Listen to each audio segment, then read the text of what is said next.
Hey guys, welcome to another episode of Anti-Order. My name's Josh Cav. So in this episode, I'm basically going to be pulling apart the Inmotion V14 from a massive big crash that I had on this thing.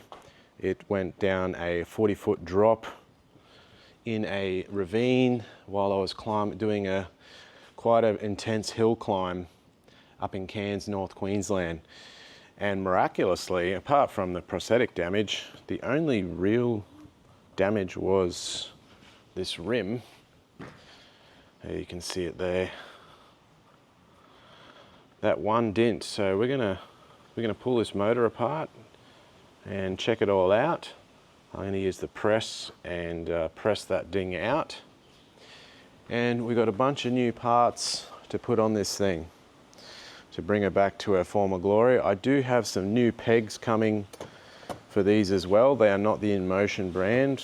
I believe they are, I'm not sure, I'll put a picture of them up on the screen when I find that out.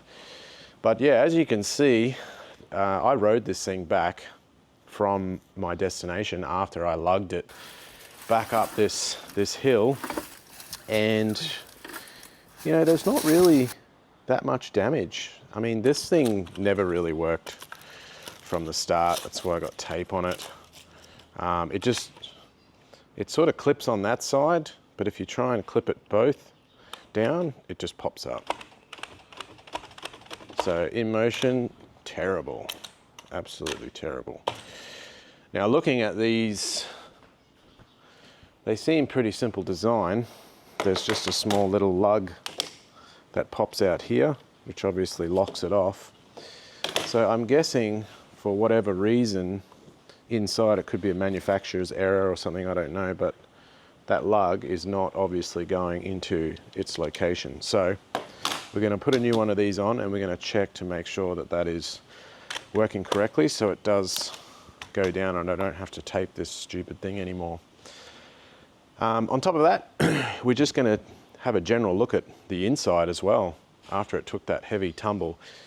Now the sound this thing made when it hit, guys, was loud. I was not expecting to find this thing intact like it is. I really wasn't. The sound it made was horrible.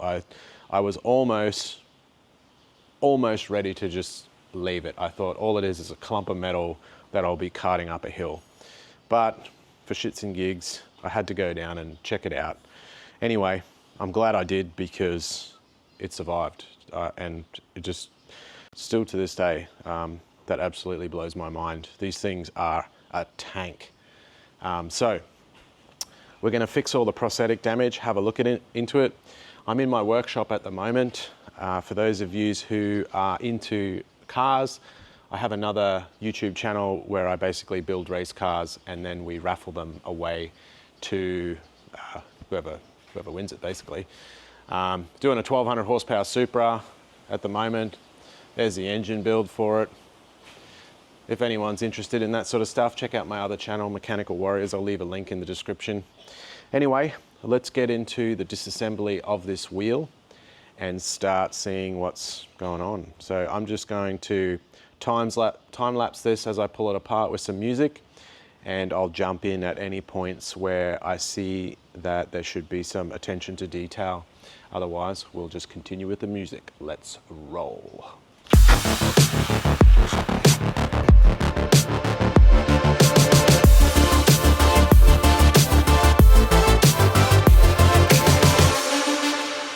So one thing I would like to point out, guys, is when I bought this wheel, this is my first wheel I've ever owned. I learned to ride on this wheel, and obviously I didn't know about Velcroing these things. So a lot of what people do is put Velcro on these sides here and on these sides here, and that way you can just remove these simply when you want to work on it. So obviously when I put them on, I will be Velcroing them on, but yeah, so you gotta learn somewhere. So yeah, initial inspection from here doesn't look to be too bad. I don't see anything wrong with the rams.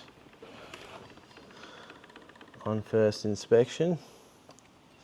So let's continue to pull this puppy apart.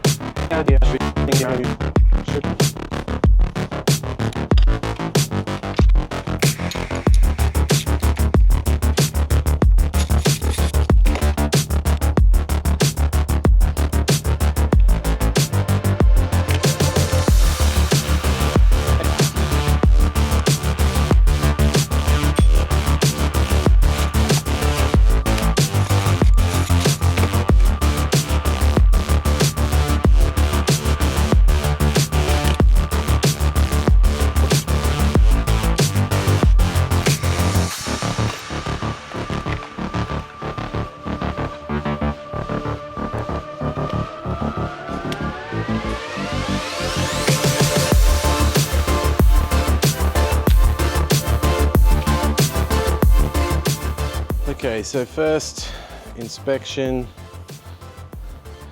the batteries look to be fine, completely unscathed, apart from obviously being extremely dirty. No dents, no damage. So far so good. Now as for these top bits, they look like they've snapped there, and that piece has snapped clean off. The light looks okay apart from a few little chips. I think we'll keep that light. So far so good. So let's continue the disassembly.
So nothing wrong in here, apart from my brake light being busted, but I got another one of them coming. So before I assemble this, I'll obviously wait for these other few parts to get here, I think. Okay, so upon further inspection of this frame, you can see, look at that, proper bent.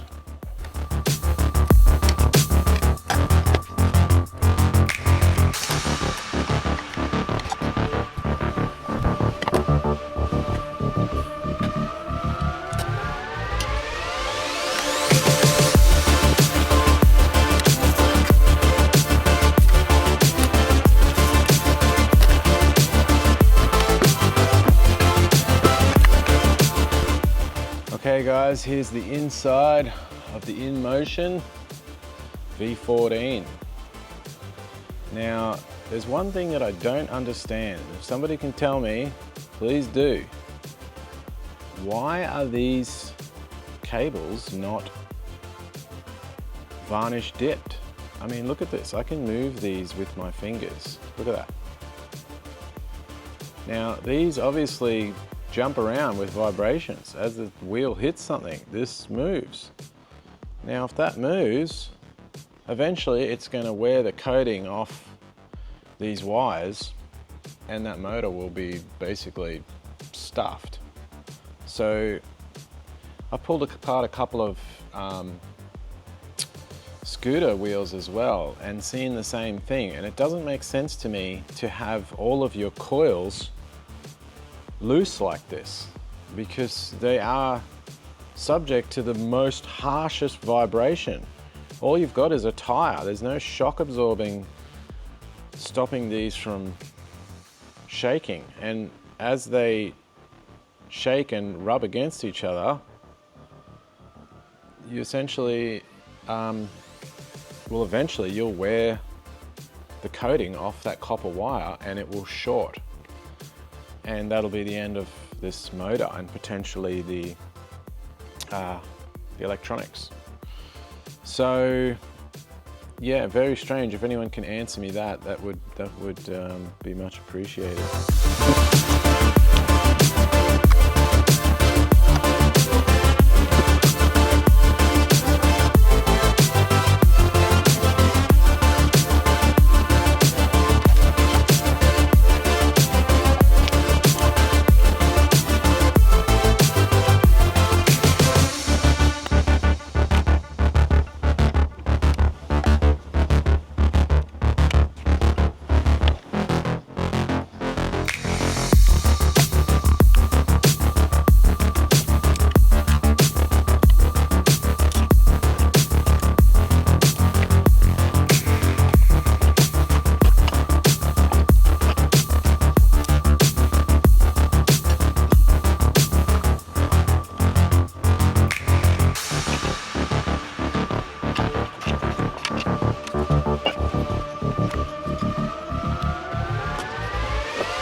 Okay guys, there we have it. The Inmotion is completely disassembled. That is the last piece, that electrical piece.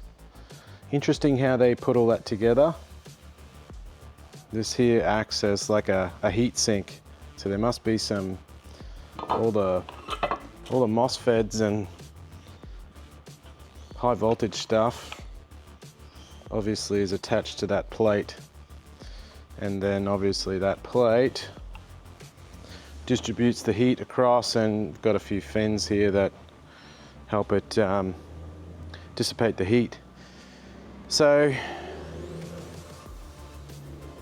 far, yeah, I've basically ordered all the bits and pieces that I've noticed now are broken. I'm going to attempt to repair this rim, which I think shouldn't be too difficult to fix. Now there is one thing that I noticed with these, with the handle, and that is these little lugs literally sit almost level with the edge of this hole. And see how they have a beveled edge? They're, you know, like I'm talking, this is only, you see how thick that is? It's probably what, 2 mil thick. So if that's just slightly sitting in or slightly sitting on that beveled edge, that's why these things keep popping back out. So a modification that I'm gonna see if I can do is these basically stop here on some form of plastic. What I want to do is take this off and grind the inside of that plastic out so that these sit just a mil or 2 mil more out. That way, when they lock in, they will not pop back out, which will be awesome, because that's pretty much the only really annoying thing about this wheel that I've found so far, is that handle does not stay down. Very, very annoying. So the only other damage to the battery cases which I found was just here and here, ever so slightly dinted in. And I think that's happened from this kickstand. So that sits like that, and you can see this mark here, or this little lug here, is that indent right there. So that's had a massive hit on the back of that, which has pushed this up and dented that battery cell. So, and I did notice that the screws that were bolting that in were also bent. So yeah, lucky, very, very lucky that the batteries survived, because that is an expensive item to replace. And these wheels, these hubs, I'm unable to find a part for the actual rim itself. I'd like to just buy the rim and replace everything myself, but you cannot buy this rim, you can only buy the whole motor, and that costs $1,000 Australian dollars for that motor there. So hence the reason why I'm going to repair it. Bit of a bummer that this casing was busted. So there's two, you can see it snapped off there, and then these arms that come out massively dented in. I can sort of give you another, see that one's straight, whereas this one, oop, look out. And because this is a cast piece, if I try and straighten that, it'll more than not likely just snap. So I'm not even going to bother. Got a new one ordered, so that'll come. And I also ordered a new back kickstand as well, just to be on the safe side, because they're cheap as chips. So yeah, we've just got to wait now. I think I'm going to be waiting another week until these last few bits and pieces get here, and then I will reassemble this wheel with the modifications that I was talking about to the stand and anything else I see that could make an improvement to the wheel. And I will post this in my next video. So stay tuned, everyone. Thanks for watching this video, or this update I should say, of this crash, because this was an epic crash, epic crash. I almost, I could have lost my life if I had have went over the hill with it, but there was plenty of trees to grab, and I managed to, yeah, not go over the edge. But the sheer sound of this thing hitting the ground, I honestly thought it was done for, and that was the end of my V14. But I just, yeah, again, I can't believe how strong these little suckers are. So anyway, in my next video, I'll post the video of how I repair this hub. And I just wanted to get the disassembly done. I'll post this video, and we'll do another one when we do the reassembly of the wheel, once I've got the rest of the parts. I've got some new foot pegs as well coming for this that we're going to put on. So I'd like to just assemble the whole thing in one hit. And yeah, that'll be a better video for you guys. So thanks for watching, everyone. If you've learned something today, please consider liking and subscribing to the channel. And if you don't have a wheel, go and get one. They are so much fun. Best fun I've ever had on any toy, anything that I've ever purchased in my life, by far. Get a wheel, man. They are awesome. Peace.